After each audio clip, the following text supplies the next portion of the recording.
Talk Nerdy to Me, the show, presents Comic Book Vidcast number 94 with your hosts, Pablo Gunner, the ambassador here. And we are Talk Nerdy to Me. This is our comic book podcast, and, we cover comics, all right? We do cover comics. I mean, I may have better taste than this guy, but we do cover comics. Pablo Gunner knows quality, okay? The Gun Show knows quality. He knows what he's talking about, okay? Especially when it comes to accuracy, precision, attention to detail. Because that's what, I'm a sailor. That's what they taught us in boot camp, attention to detail. So don't question me on my attention to detail when it comes to art, especially. But we're going to be covering... Or is it detail to scrubbing the deck? You know what? I'm going to get to the point, okay? Because that's how I roll. We're here to cover our cover of the week, our panel of the week, our spread of the week, and our best book of the week, which we call the Back and Bag of the week. Back and Bag, aka B-Bow, okay? We like to do acronyms in the military, so that's how we roll, okay? And so... So does the embassy. Oh, well, very good. Very good. Very good. So we're going to do that. For which week is it, Ambassador? The 14th.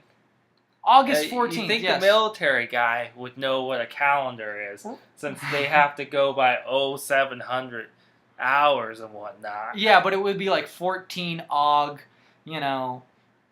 13. So you would be confused. You wouldn't know what to do with that. No, I'm the ambassador. Have you gone to the international airports where they have the date switched like that? I have not. I have not. Because I sail the seven seas, I don't, fly over them. All right? So anyways, we're going to get to business, or at least I am. I don't know what the ambassador is going to do. But I'm going to show you my cover of the week, which is Batgirl number 23. And that's it right there. It's gorgeous. And who is it by, Ambassador? Alex Ross. Alex Ross. Suck on that. Nuff said. Nuff said, right? I mean, everybody knows that Alex Ross is hands down the number one cover artist of all time. That's it. Boom. I don't know. Jock is pretty good too, just saying. Jock is a good cover artist. But, I went with the one for doing adorable covers as a cover artist. Scotty Young. And he did an Infinity cover. And it's just so cool. It's like a little Thanos arcade machine, but then when you look at the arcade game, it's Galaga, and then it's just all the Avengers. It's like a classic back in the day playing an arcade game where everyone's there going, "No, you need to jump there," or "You need to do that," and then the one person's playing. Right? Yeah. I mean, that's all cool and nice and adorable and cutesy. I mean, if you have a vagina, that's a really great cover, I mean, it's not even a real cover. It's just a laminate. It's just a laminate. It's not even an official. It's a variant. It's not even the actual one. I mean, what would you prefer? You like Batwoman?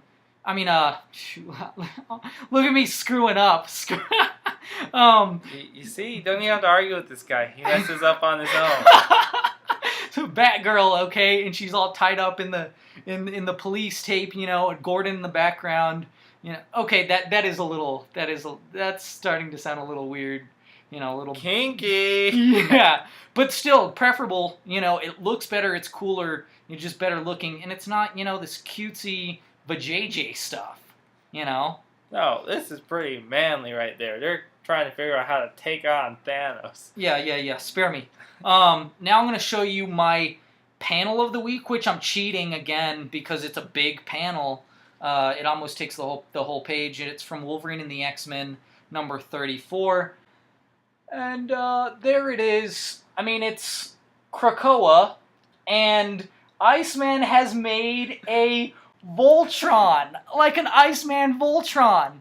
Or, the... Gundam. I mean, didn't really have wings, but, Hey, not all Gundams have wings.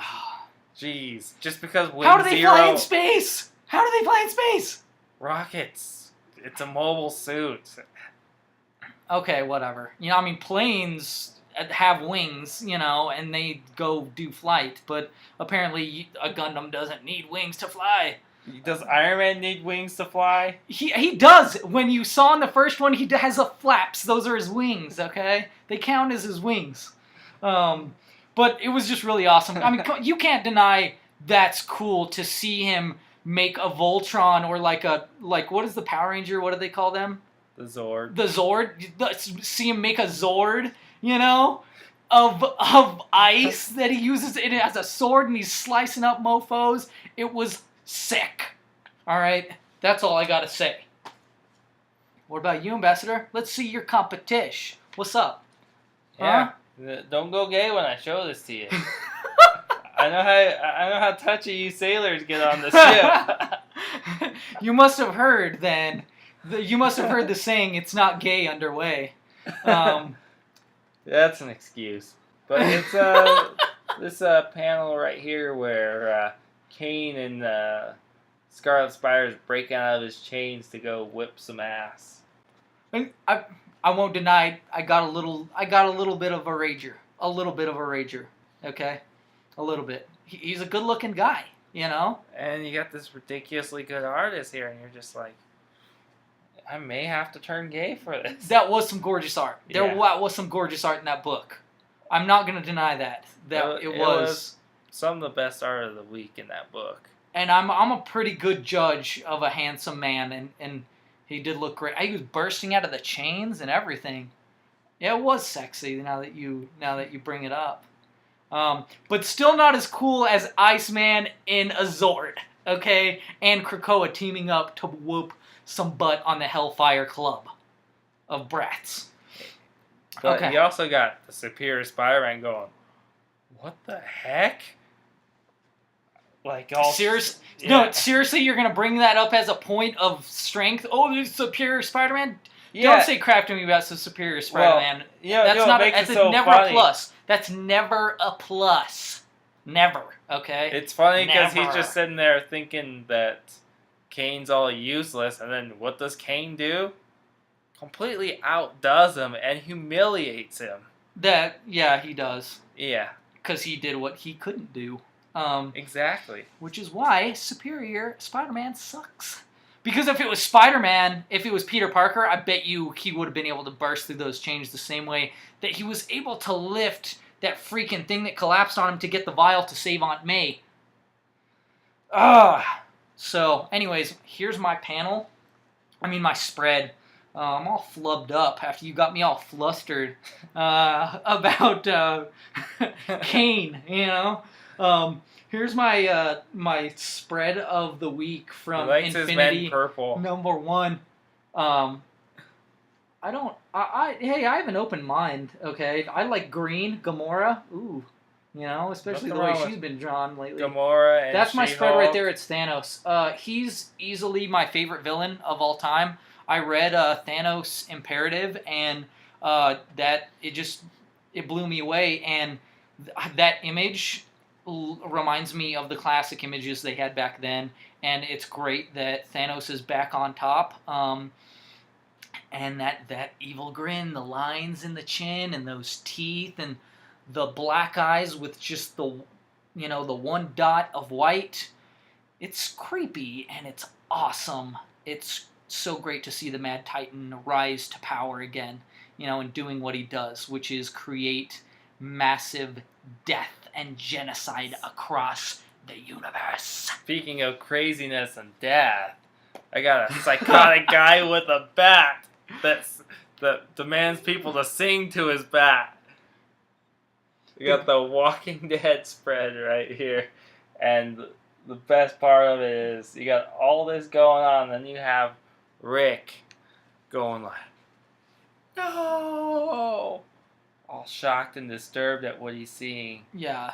The picture with the guy who is in love with his bat named Lucille and said that he has rubbed his dick on it.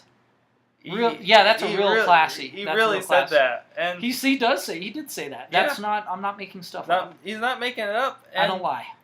And pretty much his favorite word is the F-bomb. Yes. Yeah, it's... I've never seen it used more colorfully. Well, with the exception of Nick Fury. He hasn't said it, but Yeah, you would think he would. Samuel L. Jackson. Yeah. All right. You know what? Speaking of, that book also happens to be my back and bag of the week, The Walking Dead number 113, and it's that same image, that same spread is one of the things that makes it such a powerful book. I mean, who is it? Cliff Rathburn, right? Or Charlie? No, it's Charlie Adlard who does the penciling, and Hey, you gotta count Cliff Rathburn you can't outclaw. Yeah, because those shades really help. The art show team. The picture. Yeah, the art team. Yeah, those gray tones and everything like that. Together they create these images that stick in your mind forever. Like, I have the image of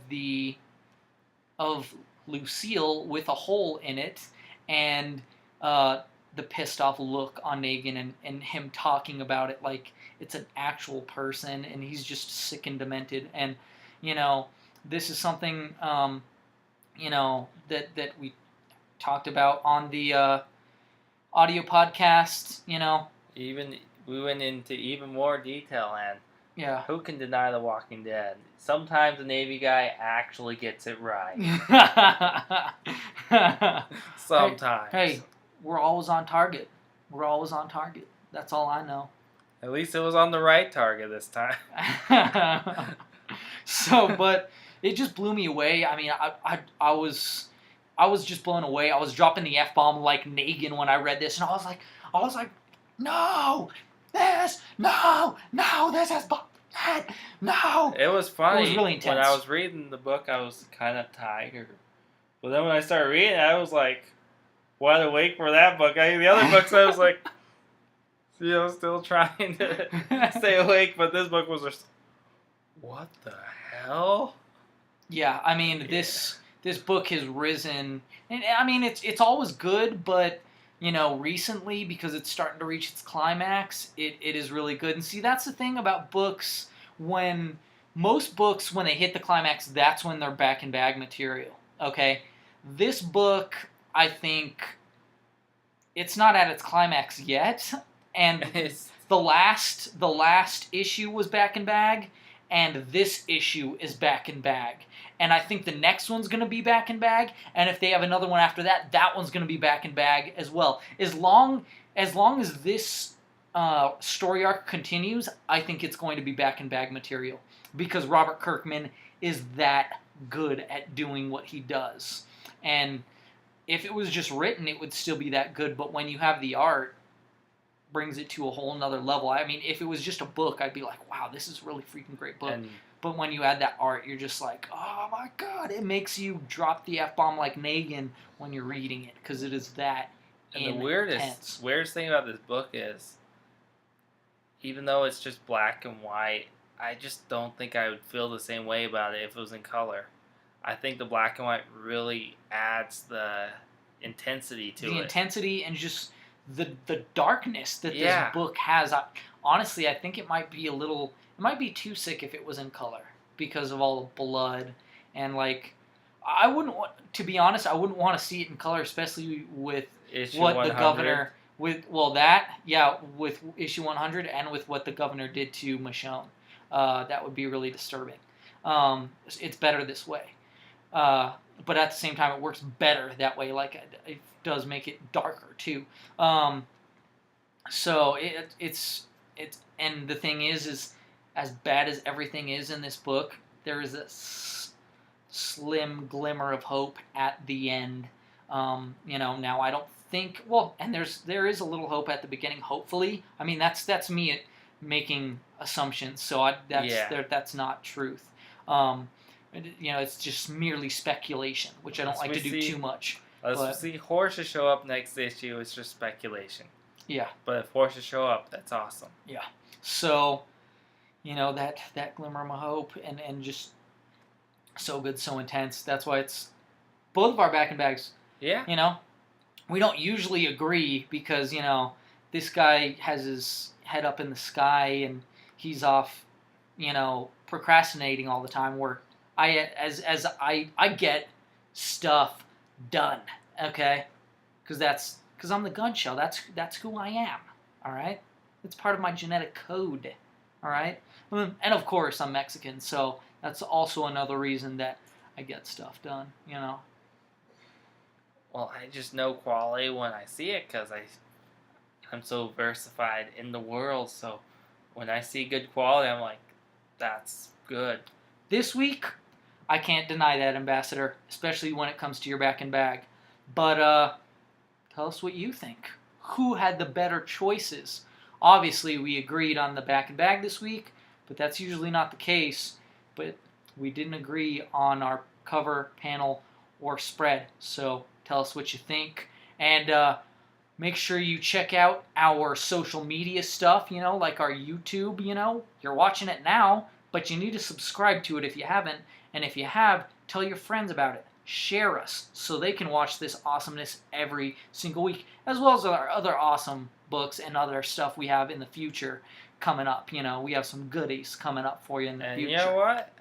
Heck, I may even find out who's subscribing to us, send them a nice little digital comic. Yeah, just for the fun of it. Yeah, why not? Yeah, just for fun. Because we have tons of comics just sitting here.